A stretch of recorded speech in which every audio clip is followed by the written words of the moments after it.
Did you know that every language around the world has its own culture? ASL also has its own culture.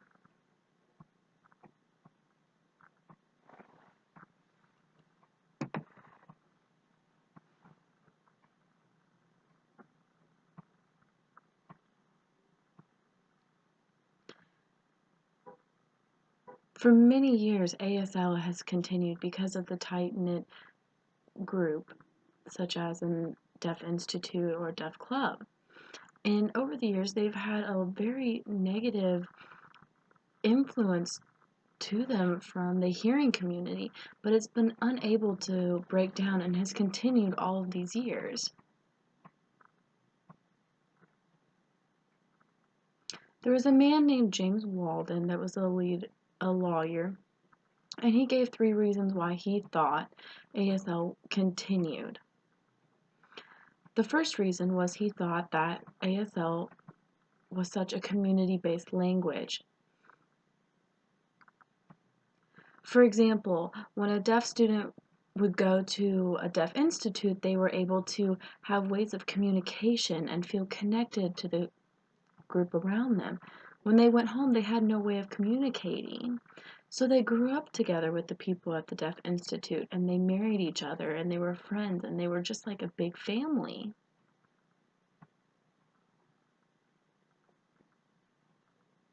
So even if they would go off and work in a big city, they would always come back to be able to be with their friends. They would make their own basketball team, softball team, go see movies together, go to deaf clubs. They just had a strong sense of community, and their language was cherished through that. The second reason is deaf people can't hear. You can hear the English language, but deaf people prefer to use ASL. That's their language. It's their agreed language. It's based off of visual movements and gestures.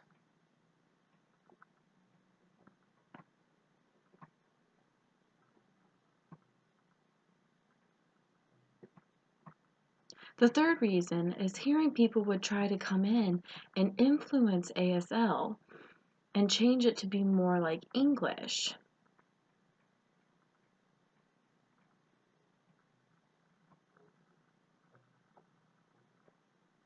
But deaf people would refuse to let them control their language. They wouldn't let them interrupt the ASL that was happening.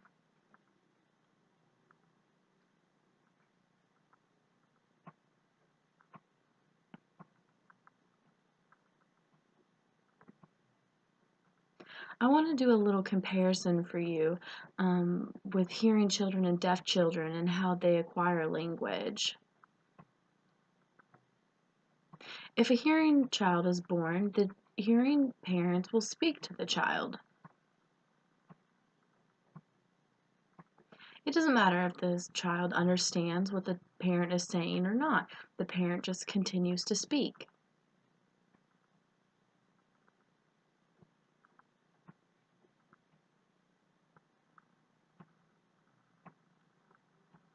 Everyone around the hearing child will speak, and that's how they learn English. Plus, they learn it from TV and camps. There's just so many variety of ways that a hearing child can learn English. This is how they learn the rules of English, the grammar, and the vocal intonation, and to tell whether a person is mad or feeling pity for somebody. It's a natural way to learn. But likewise, when a deaf child is born, they grow up learning ASL. Just like a hearing person learns English, the parents will sign to them. They learn to feel comfortable with it and learn the grammar and the visual aspects of it.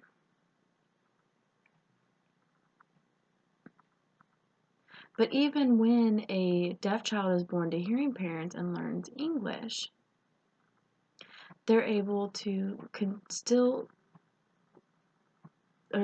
excuse me, When a deaf child is born to hearing parents, the hearing parents will continue to speak to the deaf child, even if the deaf child can't hear them. And we know that 80% or 90% of deaf children are born to hearing parents, but the hearing parents don't know what to do in this situation, so they continue to speak to the deaf child even though they can't hear.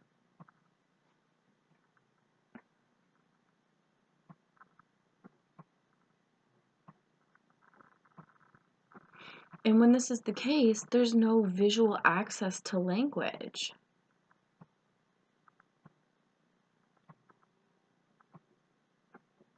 It's buffering.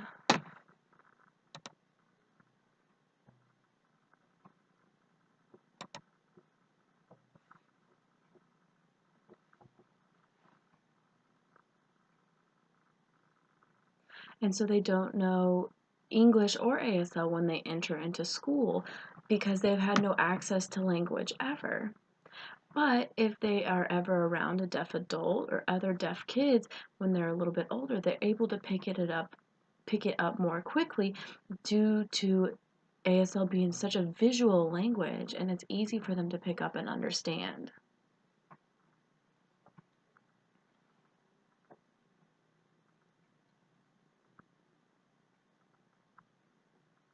I want to talk about the deaf education attitude towards ASL. It's very interesting. Many deaf institutes have set up programs, and their number one goal is English. That's the most important aspect of it. Everything is focused around English. Math, science, history, it's all focused on English.